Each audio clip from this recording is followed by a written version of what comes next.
लोगों की 4 किस्में हैं। 4 तरह के लोग पाए जाते हैं। 4 तरह के लोगों से आपकी मुलाकात होती है, लेकिन इनमें बेहतरीन एक किस्म के लोग होते हैं। नंबर 1, पहली किस्म के वो लोग हैं जो लोगों की बात सुनते नहीं हैं, बात सुनना गवारा नहीं करते, उसके पास से गुजर जाते हैं।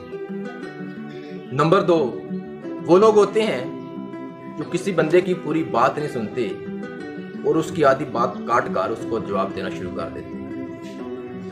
नंबर 3, तीसरी किस्म के वो लोग होते हैं जो किसी बंदे की बात सुनते हैं और सुनने के बाद उसी वक्त जवाब देना शुरू कर देते हैं। जो सुनते हैं उसी के मुताबिक जवाब देते हैं। और नंबर 4, आखिरी, वो लोग होते हैं जो दूसरों की बात तवज्जो से सुनते हैं और फिर उसके बाद उसको समझते हैं और उसके बाद उसको जवाब देते हैं। और ये चौथी किस्म के लोग बेहतरीन लोग हैं, अच्छे हैं, ये कामयाब लोग हैं। रिश्तों को निभाना, दोस्ती को निभाना, तल्लुकात को निभाना ये अच्छी तरह जानते हैं। ये वो लोग हैं जो लोगों के मजाक को समझते हैं। कामयाब तरीन वही लोग हैं जो पहले किसी बंदे की बात तवज्जो से सुनते हैं, फिर उसके बाद समझते हैं और उसके मुताबिक जवाब देते हैं।